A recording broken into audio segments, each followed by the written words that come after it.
Hello, everyone, and welcome to League Review.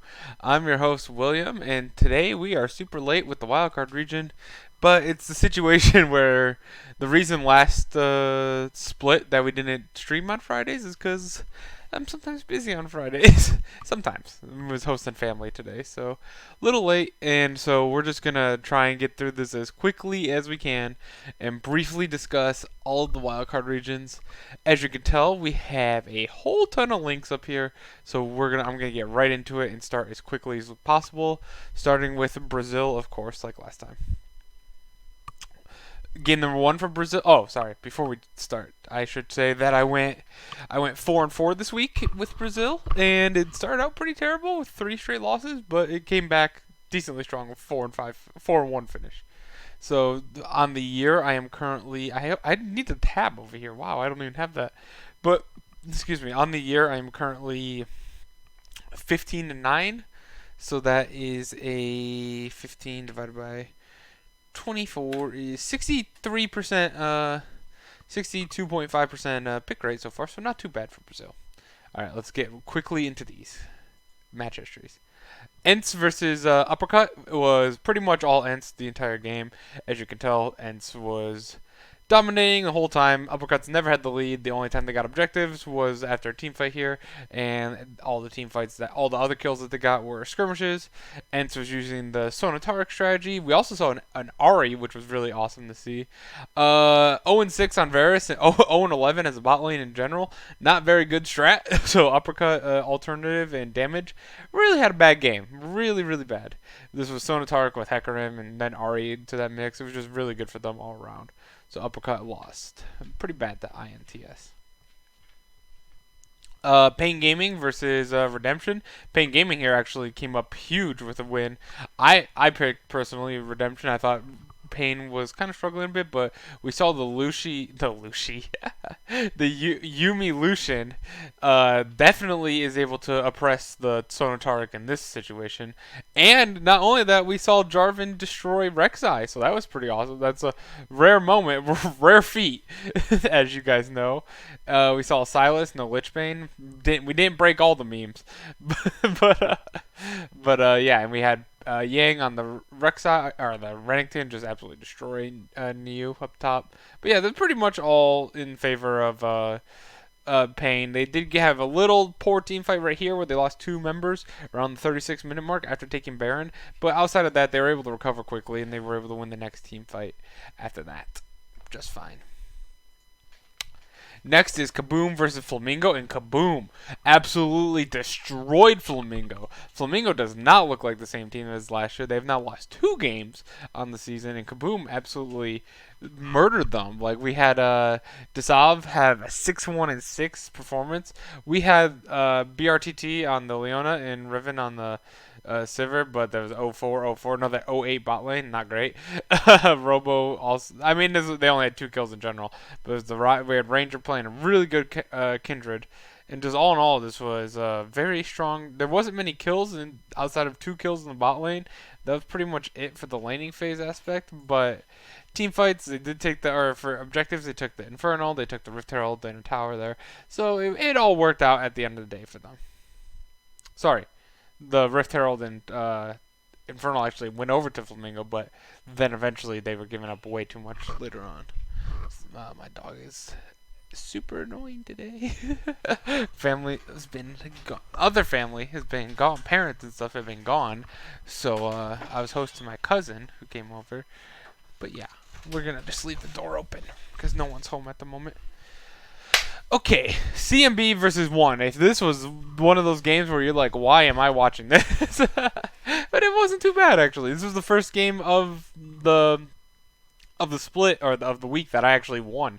And it did start out with almost all 1, where they got the first Infernal very early on. They got a first blood early with the Sona. We saw Sona Braum.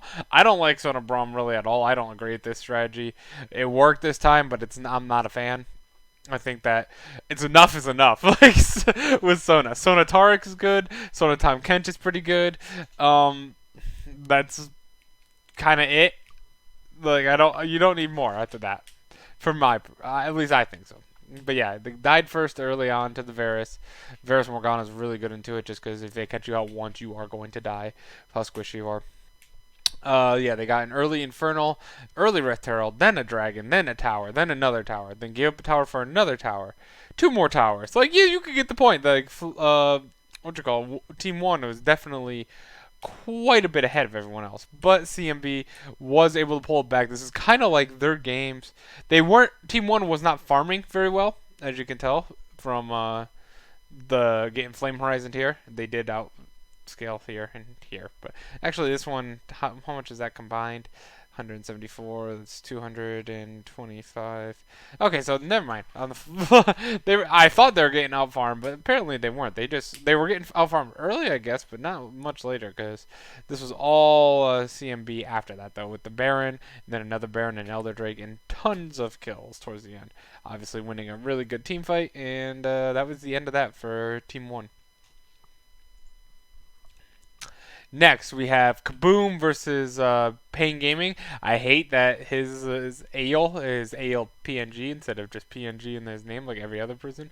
Love the name Is, by the way. I think it's very funny just that the name Is. But they lost to Kaboom. Kaboom came out swinging this week. By far, they had a win against Flamingo and Pain Gaming, two of the top three, easily the top two teams probably in the CB LOL. So this was a fantastic week for Kaboom.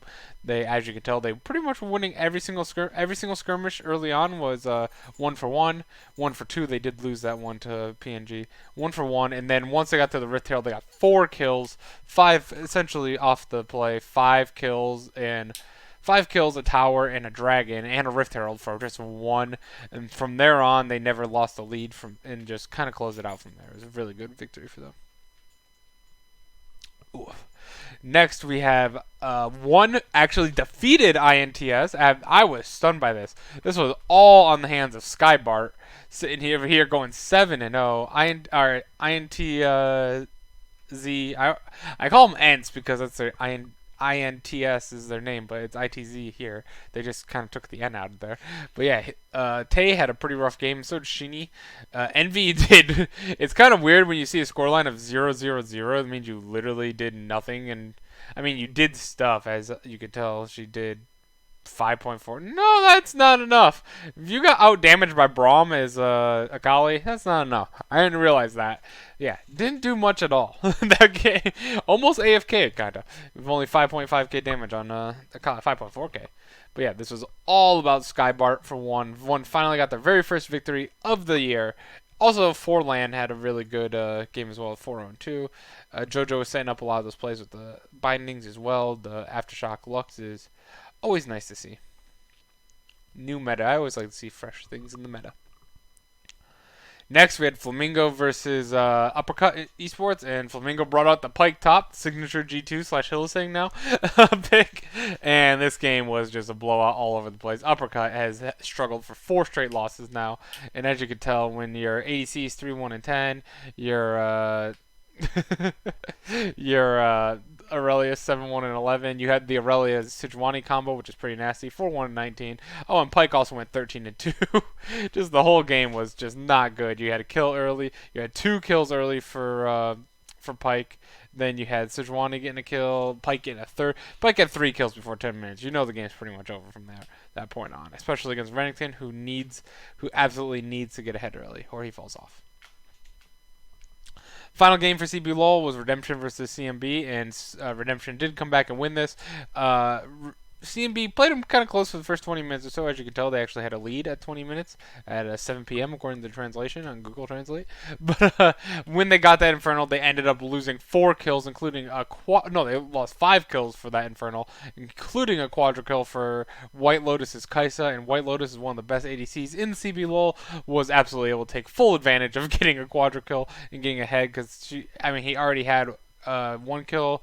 2 kills, 3 kills early on before that, so like that was putting him at the 7-2 mark, and that was kind of all she wrote from there. 7-1 was at that point, so kind of all she wrote from there. You also had the solid Aatrox, I think is one of the best champs in the game, and just the Sylas did not work out for Aslan on CMB at all, and 1-5 is not great, but he also, unfortunately, it's mostly White Lotus getting that quadra kill, and they gave up an Infernal, but Infernal's never going to be worth a quadra kill with Kai'Sa. With that, let's quickly go over to our power rankings for CBLOL. First up is Kaboom. After that gigantic win against Pain and Flamingo, they have skyrocketed all the way up to 5-1 in the regular season standings and up to number 1 in my power rankings. You can't get much better than that, and this is a week 3 power rankings. Actually, it's week 4. Yes, week 4. Pain stays at number 2 as they also had a good win against Redemption. They've actually moved up. They were number 3. I had Flamingo number 1 and Redemption number 2, so that's why Pain has actually moved up. Flamingo did drop all the way down to number 4. They're only 4-2 on the year, and I think I should probably put Flamingo above Redemption now that I think about it. I'm going to do that right now because I believe Flamingo did beat Redemption, but I'm kind of shaky on this team. They don't look as clean as I thought they would going into this. After what I heard about them at CBLOL in Spring Split, and I was really looking forward to them. They looked fantastic in their first game against Pain. Actually, they did beat Pain, but Pain has looked much better as of late, where Flamingo has not. That's why Pain is ahead of them at the moment in my power rankings. Ents, Uppercut, CMB, and Team 1 all stayed the same. They all had Uppercut lost both games. CMB only beat Team 1. Team 1 actually did upset Ents, and Ents had a loss to Team 1, which was not very good. So all in all, about the same, I would say, because of the positioning they were already in. So it's mostly just the changes at the top. Week 4, we have our predictions for what's it called? CBLOL. So the first game is Flamingo versus 1. I have Flamingo taking that one. I think pretty easily. Should be okay. Kaboom versus CMB should also be a fairly easy game. Pain versus INTS. I think this is a very easy week. I think there could be major upsets, but I don't see them happening at the moment. There probably going to be 1 or 2, but I don't think the majority of them will happen. PNG should be able to take down ITZ. Redemption should definitely be able to take down Uppercut with the way they've lost their last 4 games. They've looked pretty bad. I actually do have Pain Gaming taking down Flamingo. Let me double check it to make sure I put that. No, I picked Flamingo. I'm actually gonna switch that to Pain.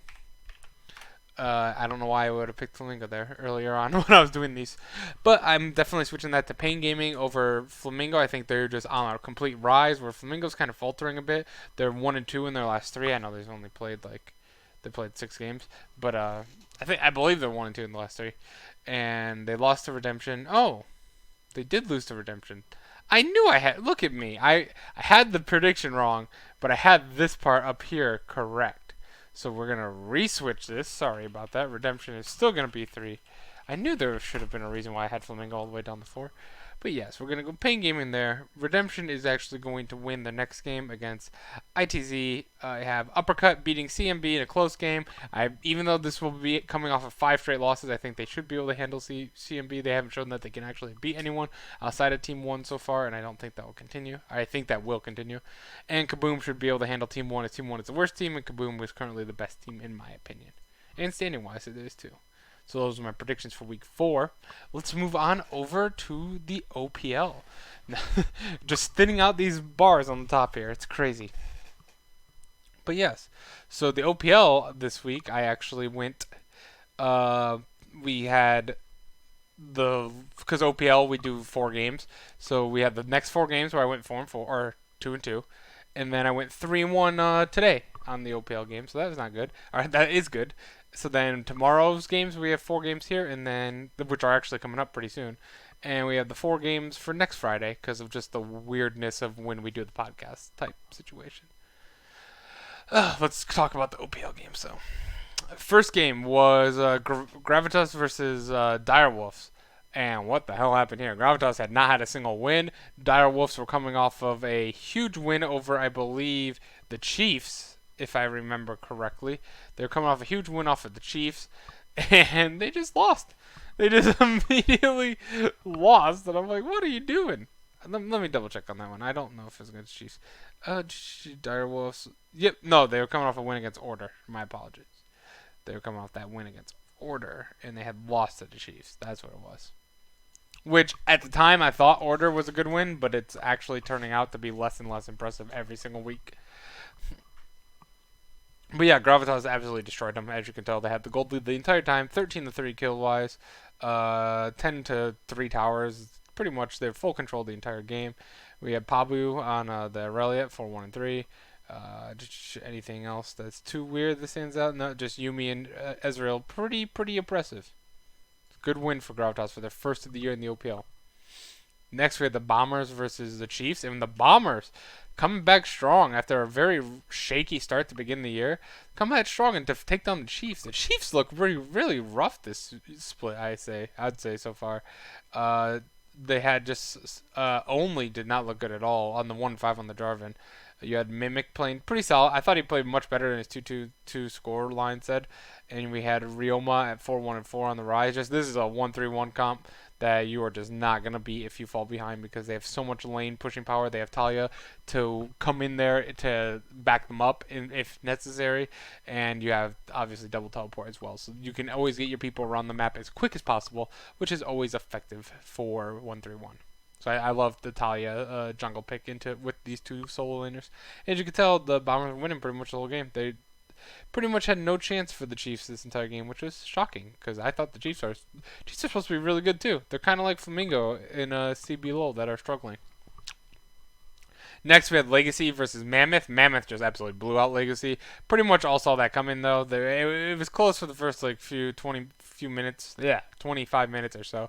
But once we got to late game, Sona Tarek, you just gotta delay. When you see Sona Tarek on your team, like you just gotta delay the game, and you're eventually gonna win. As you can tell, once we hit the 25-minute mark, we had team fight victory, got an Infernal off of it. Team fight victory got a Baron. Team fight victory got a bunch of inhibs and towers, and team fight victory took the Nexus. Just back to back to back to back to back like that. And that's pretty much how it went. For Mammoth to stay undefeated in Legacy, they still only have one win. Next was Avance versus Order, and Order lost yet again. And this game was pretty much all Avance. Another Sona. We're seeing a lot of Sonas, by the way. Not only, it's just like showing up with Galio. This is the support that I was actually thinking about previously, where it's Sona Tarek, Sona Tom Kench, Sona Galio. Pretty much like the three down the list. I still don't like the Sona Braum. That's like the fourth. That's like the newest one to pop up, and I don't like it at the moment. I just don't think it works as well. I'd rather have an ADC to build up the stuns quicker than Sona can auto attack. But yeah, we had a pretty solid victory all around for Avant compared to Order. Our Order is just really struggling this year. Tied for last place currently. Just not looking great. The Ezreal and Yumi just got out pushed actually, or they not necessarily out pushed, but they just couldn't survive. I'm messing up my words again. Sorry. They could not push their advantage against the Sona Galio in this situation, where Shock is playing the perfect mid lane support with the 0-13 record. I actually did not notice that until just now. Chippy's had a fantastic game on the Sylas though, 7-7. Always scary when you see that Rabadon's got death cap on the Sylas. He's gonna do a lot of damage to you, and he's gonna heal a lot as well. Next game was Avance again, but this time versus the Direwolves. And Chippies was not on the Sylas, but on the Nico, and he also played that one pretty well.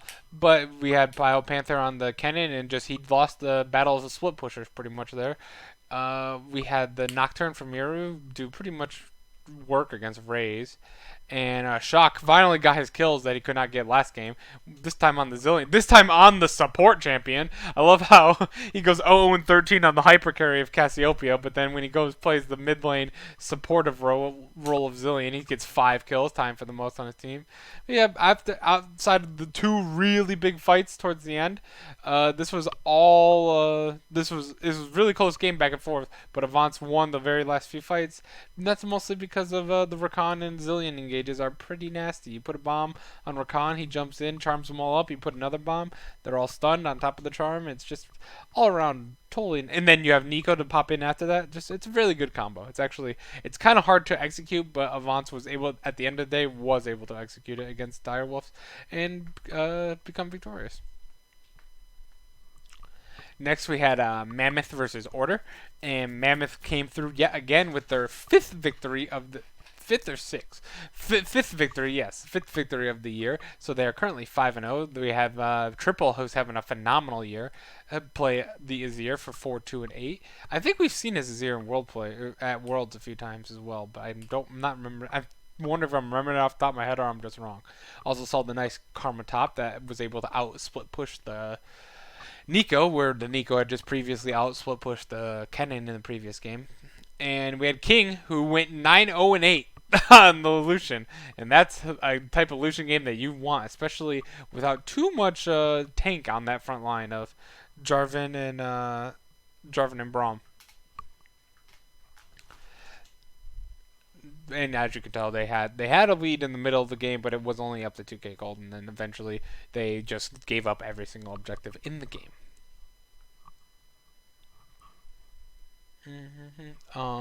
Next we had Chiefs versus Legacy. Chiefs, this game was kind of just a blowout, as you can tell. Had it the whole way, gave up an Ocean Drake here and an Infernal Drake here, but the Infernal Drake was more consolation prize of losing all your inhibs. So, not that much of a sacrifice, but yeah, pretty much had it the whole way. The Camille did not work out against the Jax at all. It doesn't usually because Jax is just a hard counter to Camille. She can't do her whole combo if he's just spinning and then doing the stun himself. And then Lux is a pretty solid counter to Nautilus, as we've seen, and Ezreal. Actually, I like Sivir into Ezreal personally, but it just did not work out this game too much. I mean, she went 2-1-5, so it wasn't that bad. But as the rest of the map was, she wasn't able to get enough of a lead to recover from the rest of the map's struggles. And finally, hang on one second, but maybe like 45 minutes for us to get home. Yes, he went home. There we go. Just tell them they want to know if my cousin went home or not. Bombers versus Gravitas to end the end today was Bombers with the pretty solid victory, 13-4. Had an early kill with the Xayah on the invade against Praelis. Absolutely killed him. Whenever someone dies pre-2 minutes is never good. It's never a good start, especially on giving Xayah and Rakan an advantage when it's kind of a skill matchup between the Sivir Lux and Xayah Rakan. If Rakan can dodge the Lux binding, then he can do a whole lot of hurt to Lux because she's an immobile mage. That's kind of what happens to immobile mages. But if Lux can land the binding, same thing for Rakan in the sense that she can burst Rakan because he's pretty squishy if he's CC locked like that. And a nice Q from Sivir and Lux's combo will absolutely blow up Rakan super quickly before he can do anything. But yeah, this was just the Pyke didn't work out for Pabu. The whole thing, the whole thing kind of fell apart with the when you give up 2 Infernal Drakes by 10 minutes, you're in a world of hurt, especially when the enemy team has 0 tanks and all damage. Just kind of happens. So, quickly for the OPL, we will talk about our power rankings. We still have Avant Gaming first, even though Mammoth has 5-0. I still believe Avant is the best team, even though I just moved Mammoth there by accident. I happen to do that a lot, if you notice. But Avant is definitely the best team, in my opinion. I think that I just think they're the current best team in the OPL. I was originally thought that would have been the Chiefs, but or even Order, but they're really Order especially is really struggling so far. But Avant and Mammoth do play each other coming up. I believe it is I think it's game 8 today. Yeah, it's game 8 today. So the final game of the week will decide who is actually number 1. Chiefs still staying at number 3. Moved Bombers up all the way to number 4. Direwolves have dropped to number 5. Legacy has moved up to number 6. Order has dropped down to number 7. And Gravitas, even though they did get their first victory, is still number 8 in my opinion. Also, I just wanted to check my... I'm trying to get back into teamfight tactics. I am 49 minutes away. So we're getting there. We're getting there, guys. It is addicting. It is fun. I stayed up to 2:30 last night on a work night. And that was not the smartest decision, but I had a blast doing it. Before we move on to the VCS, my predictions for week 3. As we said, we already had those go down, but I have the Bombers over the Direwolves. Let me double check that. Yes. Legacy over Gravatos, Chiefs over Order, Avant over Mammoth, Avant over the Chiefs, Mammoth over Direwolves, Bomber over Legacy, and Order I do have actually winning against Gravatos. If they do not, they will absolutely be in dead last for my team and be one of the biggest disappointments of any region, actually, to be fair, because they're a team that was supposed to come back strong and they're just looking really, really bad. Kind of like SKT. I would say SKT is the biggest disappointment of all regions combined at the moment. Anyway, let's move on to the VCS, which is best of 3s. I realize now, but for just to keep it simple, I'm not going to do predictions in points like I do for the LPL, LMS, and LCK. Just to keep it simple because we have a lot of regions here, as you can tell. We haven't even started Russia yet. They start in about 2 weeks. And then we'll add another region onto this podcast. Anyway, series number one, the first game of this series between Evos and FTV. FTV did actually take up the first game. Rika on the Karma. We're seeing Karma a lot more with the E buffs that she got. She's actually just a menace to deal with in lane. She's just absolutely disgusting. We also saw the Zaya and the Azir, and along with the Elise. The Elise was just absolutely crucial at helping the bot lane just bridge that gap of Zaya's early game being kind of weak without Rakan, and Ezreal obviously being very aggressive and totally safe with the Tahm Kench for the Thresh.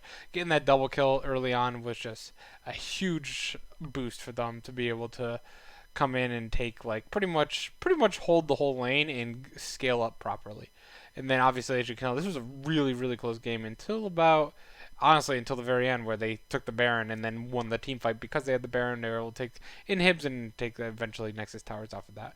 It's mostly because Azir's really good at taking stuff with the Baron buff. Like he has such safety, especially with Rika on the Karma to give him speed boost as well. Just a very safe siege comp that they had. So once they got the Baron, it was really tough for Evos to make do because they don't have a lot of wave clear. Because they built AP Kennen, not AD Kennen, and then AP Nico, not AD Nico, and then Ezreal in general does not have too much wave clear outside result. However, though, Evos was able to come back in the next game, completely blew them out, 15-4, 11 towers to 0, just complete control. The only objective they took all game was Rift Herald, so yeah, there's complete and utter control for the whole game for Evos in game number 2. We also had the Dia 1, and he just absolutely destroyed at 5-0-2, and DivKid also had a 5-2-4 game on the Zaya. The bot lane for FTV, for Police and BE, they went 0-8, and that's not good. Not good at all. Victory was okay. He went positive. And Evos did come back and win actually game number 3 as well. Again, we're seeing Karma a lot more in the minor regions than we do in the major regions at the moment. But I think that's just for the moment. I think, honestly, if that Karma E buff stays around, we will definitely be seeing Karma a lot more often. Especially, I expect people like Doinby on Fun Plus Phoenix to play it a lot. And stuff like Crown even in NA. I feel like that's a pretty good chance for him. Yeah, we actually saw the return of Graves. We haven't had a Graves in a while as well, and it went 10-3. Absolutely killed it. The Gragas went 0-6. They tried the Gragas Yasuo combo. It did not work out that well. I mean, Yasuo did get a double kill early on, about 3 minutes in, but it was the 2-for-2 at the situation. Honestly, Yasuo did get 3 kills pretty much right away in laning phase, but he just was not able to capitalize on it for anything. And the Zaya Lux, who we saw 3 times in this series, it did not win the 3rd time. Won the first 2, but not the 3rd time. Next, we had QG versus Dashing Buffalo, the new name for PBE, and PBE looked out. Nope, Dashing Buffalo. Sorry, Dashing Buffalo looked amazing to start. They have Reizu on the top lane now instead of Zero, who is now currently with Gigabyte Marines, but at the moment suspended. We had Meliodas have an okay Olaf game. I don't think it was anything too impressive. He actually got killed early on, and then I think Seal was pretty much beating him badly, but. However, Null, who I considered the weak link of this team at MSI, was absolutely popping off with the 5-0-5 on the Akali. Like, that is some disgusting Akali plays. Pretty much all of them came towards the end of as you can tell, he got 4 of the kills towards the last few team fights. But immediately spiked from 4k gold to not so much gold was the victory for Dashing Buffalo, as they were losing this game, but eventually that team fight toward the end, as you can tell, 30 plus minute team fights with Sonataric is just so good. So good. Next, Dashing Buffalo did take the Sona Tahm Kench because Taric was not banned. Never mind. I was going to say Taric was banned, but apparently they wanted to just spice up what their Sona can play with, and Tahm Kench... Honestly, Tahm Kench is pretty good in the Blitzcrank, so like I totally understand that one. Null had the 5-5-7 game on the rise, but it move over Zero because Zero was not missed this game at all, as Reizu had a 12-3 game on the Aatrox. The Quinn counter, we do not see Quinn very often. It was supposed to be a counter to Aatrox, and it did not work whatsoever. Just so many kills in lane. 3 deaths before the 6-minute mark. 4 deaths before the 10-minute mark. Nope, not 5 deaths. He did die there. But 4 deaths before 10 minutes is not how you want your counter pick to work. And it's absolutely, completely the opposite, frankly, of how you want your counter pick to work. And as you can tell, even though they did steal Baron here and got they didn't for only 2 deaths, so they were able to walk away with 3 Baron buffs. It wasn't enough, even though they were up to a 2.3k gold lead. It wasn't enough, as that Aatrox has just simply got out of control with the speed buffs from Sona. Oh, next we had Team Flash versus FL, which is Team Flash. I was just making sure on that one, because I was like, that's not Flash Wolves, is it? Versus Cerebus Gaming. And Cerebus Gaming did lose this game in the first game, 16-8. Had a very slight gold lead throughout the first 20 minutes, but it never broke past essentially 1k, except for one time I'm noticing on here. So it broke past 1k once, but outside of that, it was fairly close. They were making a few extra picks. The Elise actually was just popping off. Knight is kind of like Knight on Top Esports, but he was popping off on the Elise in the jungle and just basically catching out Optimus quite a bit. Optimus died 3 times in the first 6 minutes of the game. Again, not what you want. All 3 of them were tonight, and except for while this was happening, Flash were securing objectives before Cerberus. So actually, after that, when the mid laner, by the way, dies 3 times and your mid laner still finishes the game 1-5, you know Yadao was just simply outmatched to Optimus, who actually finished game 3 and 4 with a better KDA than Yadao, which is kind of pathetic considering, like I said, 3 deaths before 6 minutes. Not good. Not honestly, he was 4 of his team's first 5 deaths. Only 1 other death on the team before 22 minutes. So the rest of the team was doing their job, especially Slater at the 7-0 and 5 on the Ezreal. However, they still came through right again, and Optimus was so bold after dying 3 times in the first 6 minutes of the last game, picks Lux mid, Immobile Mage, into the Karma, who has the slows, into a Lee Sin, who has the damage, and it actually dies 3 minutes into the game again, and that doesn't stop him. After 4 deaths before 6 minutes in the series, he's like, you know what? I'm still picking up this Magi. Screw you guys. I know I'm better than Yadao, and he absolutely was. This game, though, frankly, was all about Taurus, who just absolutely killed it on the Renekton. Just 9-1-6. Crushed it. I don't think we are leaving now, but maybe like 45 minutes. Okay, so we still got plenty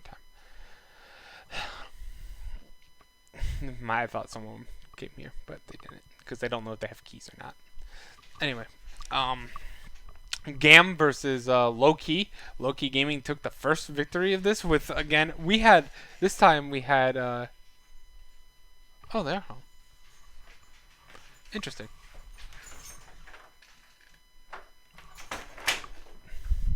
But we had Levi playing the Kaisa, because we were playing a really weird funnel comp. This was just so weird with Kie doing the Rek'Sai. Welcome back, Levi. Not playing in the jungle. Just so weird, so weird.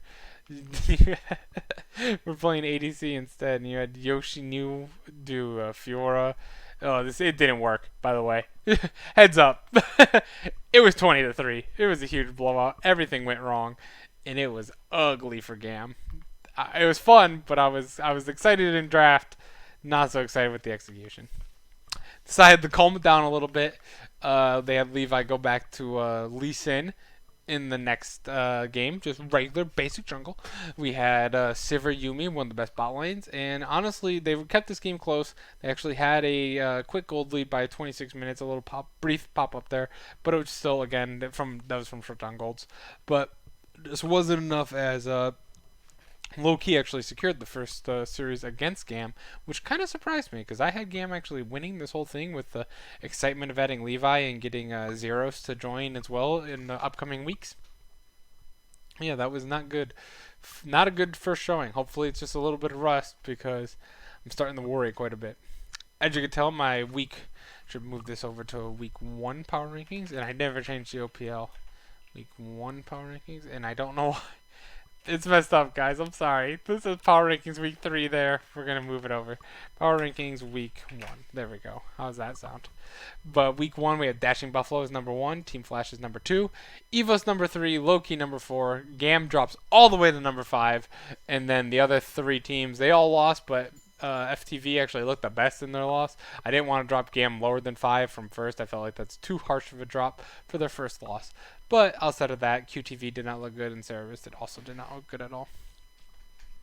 So with that, my next predictions are that I already had these predictions up originally from 2 weeks ago, actually now, because they did delay it by a week. But so we're going to keep those the same. And now we have for the next games for Thursday and Friday before the podcast, I have Low Key taking down FTV Esports, and then I have Dashing Buffalo taking down Team Flash. I have Evos taking down QTV Gaming, and I do have Gam beating Cerberus Esports. I do think Gam should be able to take them down, even though they had a very shaky start. So with that, I believe, yep, those are the predictions. So I think we are done with the VCS. So we have 3 more regions. We are halfway there. Woo! A lot to talk about. Speaking of lots to talk about, I did not know Turkey started today. I did not get to watch these games. However, before I saw the results for this, I did make my predictions before seeing these results. So just Scout's honor, I can show you here that Turkey, for some reason, started their games Friday, Saturday this week instead of Saturday, Sunday like normal. But I did make the predictions, and I went 3-2. I was kind of really surprised about these 2 again, and I'm super surprised, honestly, about Supermassive. But in general, we will be talking about the next 15 games here for the TCL. Okay. First game, 1907 Fenerbahce took down Royal Youth, and it was all through Yuntara, who's having a fantastic split to start his first time in the Turkish league. But we also had Balulu do as great as well at the 7-0-10 on the Velkos. But I'm looking at least what I'm looking at is Armit on Royal Youth going 1-7. That was the real soul-crushing game, and as you can tell by the gold advantage chart, every objective pretty much went Fenerbahce's way. And they absolutely just showed that they deserved to be the number 1 team in the league. Next, we had Supermassive versus Istanbul Wildcats. And Supermassive Luna absolutely killed it on the Aurelia, went 7-0-4. Yep, Luna got the pentakill right down here in the jungle, or in the river. I don't know if you saw that. It was on the penta, and I always like to see these minor regions. It's actually what got me into doing the minor regions in the first place, was that plus watching them at MSI and international tournaments. I was like, I really want to watch this. But we had Frozen, who I don't know if you remember him from Worlds forever ago, but he is playing in the mid lane. He got 5-2-7 on the Silas. We had Wolf. Frozen used to be a support, actually, and he moved over to mid lane. We have Zietna and Wolf, who are probably the best bot lane, I think, in the Turkish league. They had a fantastic game on the Yumi Ezreal. Just really good as well. All around, very good game against Istanbul Wildcats. Oh, that's why. My brother came home. That's why. I thought it was my parents. I'm like, dude, they said 45 minutes. Next, we have this was GS versus BJK. And as you can tell, GS absolutely stomped them. They gave up Ocean Drake for 2 kills in a tower, gave up 1 kill for about 2 kills, and then 1 kill towards the very end for everything in the Nexus. And that's all they gave to BJK, as Curious had an 0-7 performance, as well as Smoke got 0-5 on the Jace. Just not good. Excuse me. Rek'Sai, or not Rek'Sai, Aatrox, Lissandra CC with just to make Aatrox have all of his smashing abilities, including Camille ult. It just was a very, very nasty combo.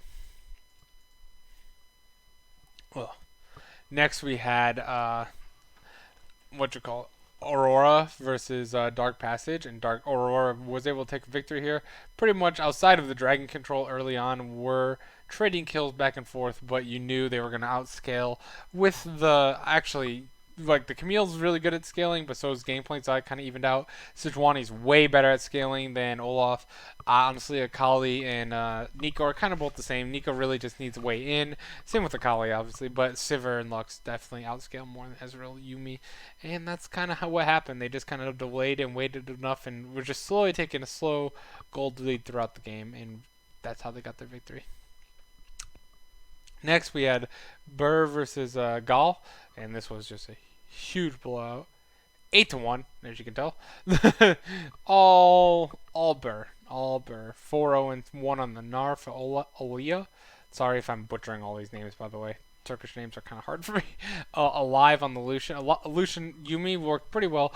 Honestly, we saw a Nami. We don't see Nami too often. I was kind of disappointed that Nami Sinfer wasn't able to take better advantage against this Yumi Lucian. I think that they should have. They never died in lane, but I think they could have pressured the lane a lot more than they did. But yeah, it was an 8-1, just slow victory. Next, BJK versus Aurora. BJK had the lead pretty much the entire time. The huge gold lead jump from when they take the Baron here. Get a bunch of kills, bunch of towers. As you can tell, 2 towers, a dragon. Actually, 3 towers, a dragon, an in-hit, a Baron, and 5 kills for just a total of 1 kill, 1 tower. I'll take that trade any day of the week. And just a very good win by BJK, who I previously before this were pretty much struggling. I thought. I was wrong, by the way. Next, the upset of the week, I thought, was Dark Passage taking down Supermassive. And in a way, they just absolutely destroyed Zeetnot and Wolf on the bot lane, who finished 3-11. Yeah, the bot lane themselves had 11 deaths. Frozen also performing like the previous Akali from CBLOL with a 0-0-0, though Frozen did 12.7k, which was the most damage on the team, unlike the Akali who did 5.4k earlier today that we talked about. This was all about Black and PBD on the bottom lane, 9-1-5. The Rakan Xayah is just, it's a nasty, nasty lane to deal with. Oof. So much. I can just feel my like voice or my throat getting like dry. I'm trying to keep up with the water though. GS versus Burr. Burr had, even though they're defeated, I thought that Alive and Japone had a pretty good game. And Japone went 0-6, but that was fine with 12 assists. 12 assists, totally fine. The Caitlyn though, just 7-1-9. The Caitlyn Lux is the new counter to Xayah Rakan. It used to be Caitlyn Morgana, but I think Lux is just more in the meta. We also showed a Pyke mid that worked out very well against Yumi with 7-3-6, and I just thought that all around, outside of once you pass the first 10 minutes, where early on there was the invade and kill on Taiki, or Taiki killed Farfetch before the 2-minute mark. I also love Farfetch as the name just in general because Pokemon. But they didn't stop them at all with their kills, and right here is where they took the Rift Herald right at 10 minutes, and then immediately got 4 kills after that, and pretty much from there you knew the game was over. Royal Youth versus IW or Istanbul Wildcats. Istanbul pulled out the Sonataric with the Azir, and this game it did not work. That is too much scaling on the team, especially with Kindred Azir Sonataric. You built for too much scaling in this type of meta, and they had Ryze and Xayah to counter that, and they had the Renekton, who actually didn't get that much pop off. There wasn't many kills in this game, but the game ended at 30 minutes. It just didn't. They didn't give enough time for the scaling here. I don't like build. I used to love when you would build a team around 4 scaling picks and just survive just because you could. But now you can't do that anymore. It's just not the meta. Next, we had 1907 Fenerbahce versus Gall, and this was just a blowout all around, 17-3. Don't need to talk about it too much. 12k gold lead, as you can tell. Tons of victories all around. Did I get in? I just got into Teamfight Tactics. Let's go. I'll be playing that after the podcast before I go to bed. Whew, it was like a 4-hour wait. It's so much fun, guys. I highly recommend it if you haven't played it. Not sponsored. This game was a victory for Royal Youth against Dark Passage, even though Dark Passage was coming off a huge upset against Supermassive. Unfortunately, we're not able to make the back-to-back upsets against Royal Youth. The Cassiopeia and the Sifra were just far too strong for them to handle throughout the whole game. Black never got going on the Lucian. I mean, they got the first kill early on, but only 1 kill in 5 minutes of laning phase. Sifra's going to outscale you hard enough if you don't only get 1 kill on her. You didn't even get the kill on Sifra, to be fair. It was just on Tolerant on the Nautilus. I was gonna say Nasus, but that wasn't true. And another Jarvan over Rek'Sai victory. We've seen 2 of them today. Pretty impressive. Ugh. GS versus Gall. I am burning out here. GS versus Gall. This was a huge throw by Gall. Gall, I was pretty surprised they were in this position in the first place. I consider GS one of the best teams, and Gall is definitely one of the worst teams in the Turkish League. But they had a nice 5K gold lead. But then they threw it away, and they just waited too long. As you can tell, it was basically a 40-minute game, and 40-minute game again. Sivir outscales Lucian. I don't know how much easier you can make it. The mid lane for GS, GBM, did not play a very good Pike game whatsoever. I didn't ever like his game too much, but I'm honestly still shocked because you had the scaling here with the Jax and Skarner. You had enough to just absolutely CC this team down. There is no tank. There is no front line. Kennen has to assassinate from the back, and like I said, they gave up that Baron. They gave up those kills right before Baron and gave up the Baron itself. And then it just went all into GS's favor, and they eventually won that game. Very close still. They still almost blew it just because of how big of a gold lead originally Gall had. But they weren't able to overcome it, and that's why they're a last place team, frankly, to be honest. BJK versus Supermassive. Supermassive lost yet again. It's 2 back-to-back losses to start the season, 2 and 3, I believe. And that is just... This time to BJK, who are actually stepping up, and I believe they are now 3 and 2. Robin had a fantastic Kindred game. We had another Holy Phoenix with the Sivir game, and Korean Kid with the 5-3 into Lissandra counter into Zoe. Didn't get any kills in lane, but Koroi, who was replacing Zeetnot, also went 0-5. So the bot lane, who had been struggling for Supermassive, replaces their ADC and does not help at all. Wolf also went 1-6 on the Alistar, also not too great. We also had Sejuani top, by the way. We got the Trundle counter into it, and it's cool and all that you flex it up top so the Trundle doesn't counter it. The only time Trundle really counters Sejuani is in team fights, and if Sejuani is going to be in every team fight, so is Trundle, and it doesn't matter if Sejuani is the jungler or the top laner, you're still going to just steal her abilities, or her ult. Her resistances. Thank you. Ugh. This is the game shocking from today, by the way. I'm not able to see this one. But this was a huge blowout. When I saw this one, I was stunned. I thought 1907 was looking like the best team in all of the TCL. They decided to pick the Yasuo bot lane, and it actually wasn't Yasuo's fault that they lost this game. But it's usually always the Yasuo's fault. But yeah, it was a 14k gold lead, as you can tell. Huge blowout for Istanbul Wildcats. Very, very good upset for them after they were struggling quite a bit. We saw Starscreen on the Aatrox go 7-1-6, and the Evelyn show up, which we don't see Evelyn too often. Went 5-1-8. I always like to see Evelyn. I feel like if you have a nasty Evelyn, you can carry games with that champion. And finally, to wrap up the TCL, we had Aurora beating Burr today, and Aurora just was very good with Zyricon. Yet again, I've noticed a pattern of TCL has been either you win with the Zyricon or you win with the Sivir. You got to have one of the Essence Reaver champs at the moment to win in the TCL. And yeah, they eventually, very close game for the first 21 minutes. They secured the Baron, get a few kills. Absolutely, they stole the Baron, to be honest. And were able to close out the game with that Baron, said Baron. So with that, briefly go over the power rankings for this would be week 3 for the TCL. 1907 Fenerbahce, even though they lost today to Istanbul, still my number 1 team. They did defeat Royal Youth, and Royal Youth is down to number 2. Galatasaray, wow, Gall is or GS, sorry, they are GS. They are number wait, I just realized this is supposed to be Galactus. Nope, that's not it. Gala. You guys have really tough names in TCL for me. I'm sorry. Galacticos. There we go. We have GS at number 3. Team Aurora at number 4.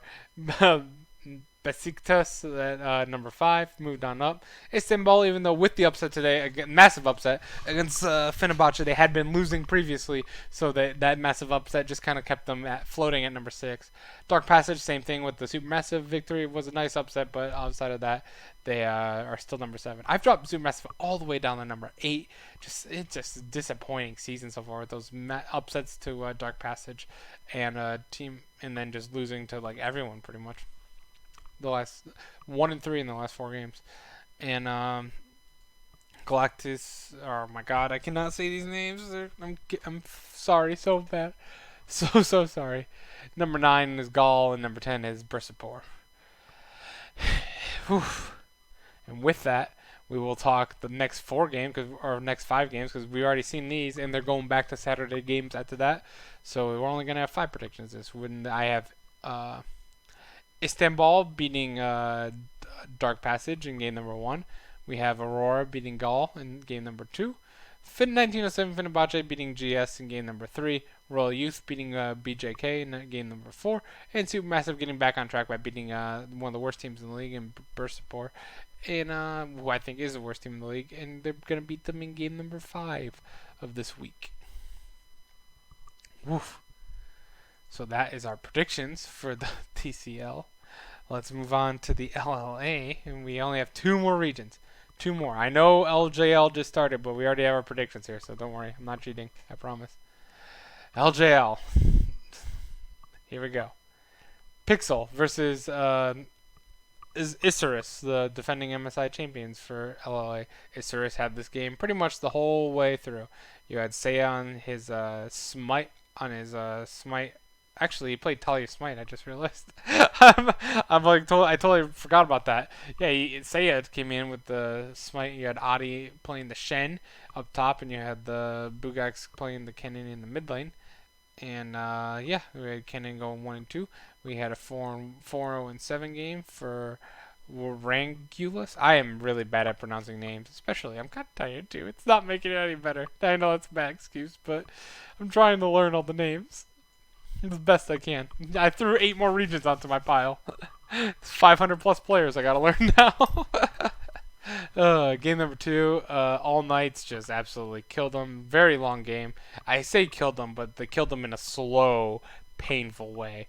They did give up the lead at 15 minutes for 110 gold, but outside of that, had the lead all the way up until the 44-minute mark, where it was a 12k gold lead, and pretty much the whole way, 18-7. As you can see, they were taking all the objective, and Furious Gaming did not get an objective past the 22-minute mark at all, outside of 1 tower. Next, we had KLG actually coming up with their very first win, and it was off a throw by X10. X10 just, as you can tell right here, completely threw, giving up 3 kills right before the Baron, including the Baron and another kill for the 4th one. And after that, they actually never lost the gold lead except for at 9 minutes, but they were really close to losing it, as they did secure the Baron at the end, but unfortunately it cost them all 5 lives and their Nexus. And this was KLG's first win of the year. Saw the Camille mid again. Haven't seen that in a while. I was pretty happy about that. And yeah, it was just pretty much a good game. Actually, a pretty good game all around. Even though it was kind of a blowout, 7k gold lead by 26 minutes was kind of a blowout in X10's favor, but they did really, really throw this game. Next, we had the weird funnel comp. Oh, we had Solid Snake playing the Leona, and we had the Corky Leona funnel. What the hell is going on in League Game? I thought we were done with funnel, but I guess not. I guess that is not true. Where we had Rainbow 7 still came victorious. By the way, the both times we saw it, it lost. So let's be done with funnel. I don't want to see this again. Rainbow 7 not destroyed him. Not the level of Gam. I believe that was, 20-3 in Gam's performance against Low-Key. But Rainbow 7 versus Infinity, Rainbow 7 came out with his victory. Everyone was fed on their team, 13-6. But nobody on Zaya and Lisa or Leza on the Rise was 6-2-5. Just the issue with the funnel is you just let the farm rise, the Rise farm for free, kinda. And that's what he did, and he got scary. And then they won at the Baron Pit with 3 kills, and then they won the game. I don't like the team count. Even though you played the Nautilus and Leona, my two main supports, I don't like the team count. They shouldn't both be in the same game at once. Next, X10 did recover from their previous throw and actually had a really close game. The gold lead never passed 2k gold after 31 minutes, but what they were doing that was more important, they were securing more dragons. They had one extra dragon with including two infernals and a baron, but they did give up the infernal early. But what I see here is mostly later on in the game they were absolutely securing the dragons, and that's what they were able to control the objectives and eventually take a huge team fight. That look how much happened in this one spot, which dropped it from a 6k gold lead to a 12k gold lead. They took 5 towers, an inhib, a baron, and 5 kills for nothing. That's a good trade deal. Ugh. Let's hurry. I am tired and still want to play. Team fight tactics. This game, straight blowout for Infinity, 14-2, 7k gold lead, as you can tell. Gave up a few objectives actually, but each objective was either traded with for a dragon. If they gave up a tower, they took a dragon for it, or if they they lost 3 towers here and an inhib, but they took. Wait, no. They lost 2 towers there, but they took 3 towers and an inhib for it, and then to another 2 towers and another inhib. So, as you can tell, just blowout. Rainbow 7 came in and blew out KLG as well this game. KLG actually started out pretty early, but that's what you expect from Sona lane, with Varus getting the kill on Tahm Kench, and then Lux getting the kill on the whatever his name is, J4. And then eventually Sona comes in and gets a double kill here, and immediately they lose the lead, and then they just win. As you can tell, once Sona got online from this double kill, they didn't lose a single team fight from there on out. Happens. Weird. It's almost like this happened multiple times. Isurus Gaming versus All Knights. Isurus Gaming absolutely just clobbered them. All Knights, again, another very disappointing start to, or just a very disappointing start to the split. Another loss here. Isurus Gaming stays undefeated. Seiya going 2-0-8, and Warren Gillis had a nice 7-2-5 game on the Xayah. And we had the Sivir Gallia, which I get works, but it hasn't won a lot of games recently. I just don't think it has enough synergy until level 6 for the Gallia taunt into Sivir. Sivir doesn't do enough pop damage until later on for the Gallia taunt to be effective. Oh, let's talk power rankings for, this would be week 3. Power rankings, week 3. Isurus still number 1 as they haven't lost yet. Infinity Esports number 2. I have Rainbow 7 as the number 3 team right now, even though they're 2 and 3. They just looked fantastic this week, and I'm just really looking forward to this team, honestly. I know it's weird to have a 2 and 3 team at number 3, but I really believe in this team after this last week. All Knights with number 4, as they actually did win a game, but they did lose to Isurus. It doesn't affect them too much, as no one has actually beaten Isurus at the moment. X10 number 5 for that massive throw. They've dropped a bit. Pixel also threw, or they didn't throw, but they lost to X10. And then Furious Gaming drops to number 7. And Chaos Latin Gamers is number 8. Even though their victory was really nice to see, I still think they're the worst team in the league. Keep going fast. Okay, LLA. This week's predictions, I have Rainbow 7 over Pixel, Isurus Gaming over X10, I have Furious Gaming over KLG, All Knights over Infinity Esports, Rainbow 7 over X10, All Knights over KLG, Furious Gaming with the upset over Pixel, and Isurus Gaming over Infinity, if I got that correctly. Boom, boom, boom, boom, boom, boom. All Knights, Rainbow 7. Yep, got it all correct. We got a few upsets in there. I'm expecting Furious Gaming to actually go 2-0. 2-0 with the win against KLG and against Pixel, I'm hoping here. So I think they will actually move up quite a bit in the standings with 3 and 4 after this.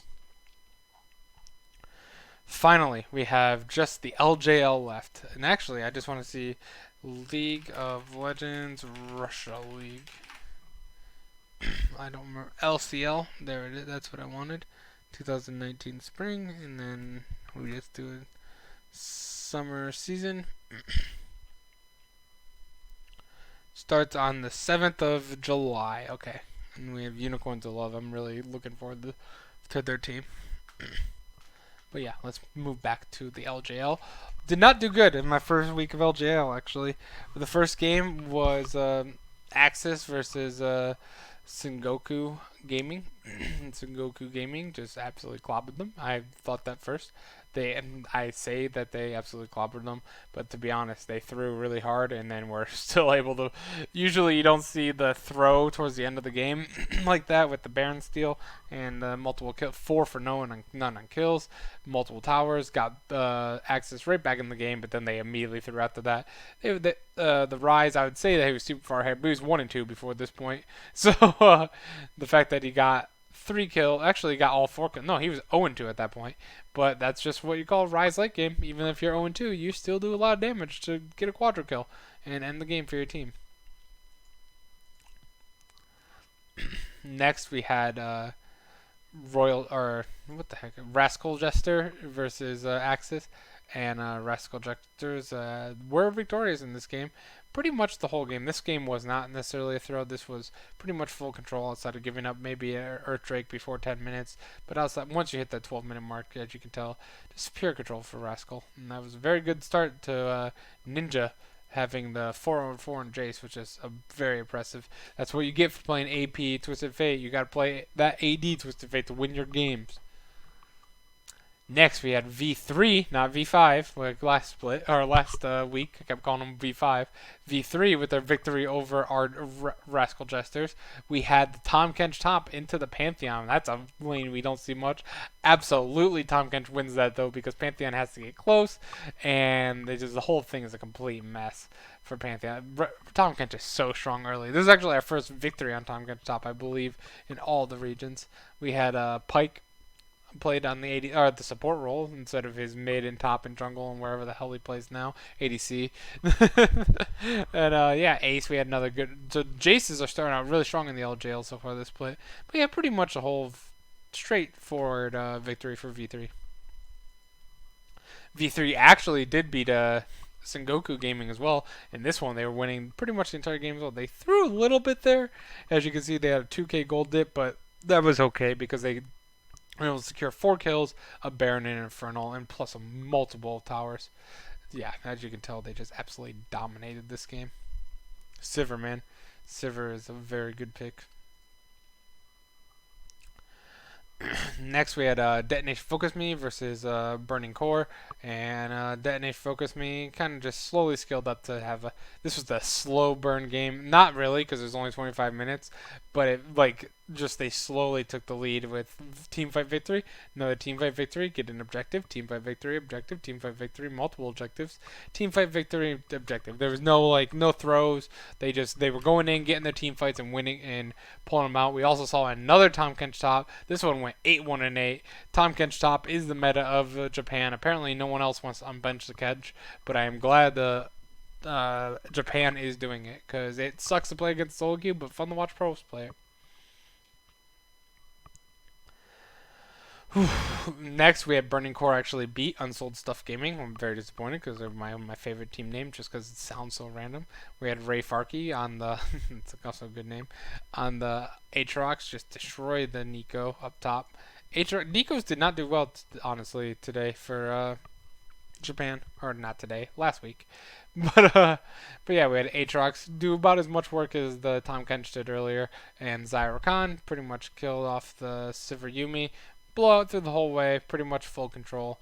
You get the drill by this point. We've gone over almost 100 matches. This game, huge throw by Unsold Gaming.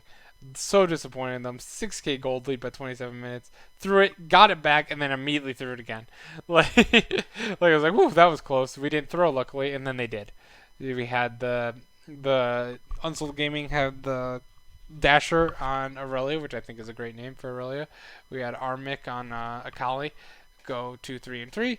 And in general, I honestly really like Unsold Gaming's team comp. They have a bunch of damage, a bunch of CC, all around a bunch of poke with Ezreal as well. I thought it was really good. I do like the counter, obviously, Frondal against Sejuani is always a massive counter. And just Ryze and Nico were able to just eventually, they pulled out this really good team fight here to be able to secure the Baron and the Infernal Drake. And with that, they were just able to close out the game. Detonation focused me against Crest Gaming, and this game was stunning that Crest Gaming was actually able to pull this victory off. I was quite shocked because Detonation Focus Me is always known as the team to beat in Japan, and as you can tell, this game was neck and neck for pretty much all the time. Crest Gaming actually had a 2.8k gold lead, and until the very end, that was the only time the gold lead was like above 2k was for a quick span as they got off to an early start with a 4 kill plus Rift Herald and Dragon. 5 kills actually. For 5 kills, the Tower of Rift Herald and Dragon. That was a really good start for them after losing a previous team fight 3 for none. And I thought Steel was just going to dominate in Utapon, who had a 7-3 and 4 game. Honestly, Steel is not great still, to be honest. Even in Japan, I didn't like what I was seeing from him. But Art had a really good Cipher game, 5-3 and 10, and Yumi went 4-1 and 12. That Yumi needs to stop stealing so many kills. Saw the Sejuani top again, which is popping up every now and then. But 4-1 and 10, that was a very good game against the Rumble. Apparently, Ice does beat Fire. And with that, that is all of the predictions or the whatever match history, power rankings for week 1. Power rankings week 2, I should say. Crest Gaming, number 1 after dominant performance, beating Detonation Focus Me and Olsen's old stuff. Detonation Focus Me is staying number 2. That is spelt wrong. It's supposed to be a T. Detonation. There we go. Spelled the whole thing wrong there. Detonation Focus Me number 2. V3 with the good 2 victories. I decided to move them up to number 3. Burning Core stays number 4. Sengoku drops number 5. Unsold Stuff drops all the way to number 6 as they were number 2 previously. Rascal Jester only beat Axis, who was originally going to be the last place team by pretty much everyone's consensus, so they're going to stay at number 7 as well. Whew, and with that, we'll do our predictions. Over an hour, 9 minutes, or hour and 6 minutes now. UCG over. I think Unsold Gaming will be able to take their first victory over Axis at the moment. V3 should be able to take down Axis as well. I think Detonation Focus Me will stop V3's season after 3 straight wins. No pun intended there. DFM will take down USG in game number 4. Crest will take down Burning Core in game number 5. Crest will also take down Sengoku in game number 6. Sengoku will take down Rascal Jester in game number 7. I believe I have Burning Core. No, sorry. I knew I had an upset here. Rascal Jester will take down Sengoku in game number 7, and Burning Core will take down Rascal Jester in game number 8. I knew I had one upset there, but that is it. Whew. Hour and 7-minute podcast again, guys. Wildcard region is a lot, but I'm glad to keep you guys informed for MSI coming up. If you enjoy this video, let me know. And thank you guys for watching this crazy long video for Wildcards, and I will hope to see you tomorrow, or not tomorrow, Sunday for the LPL. Good night.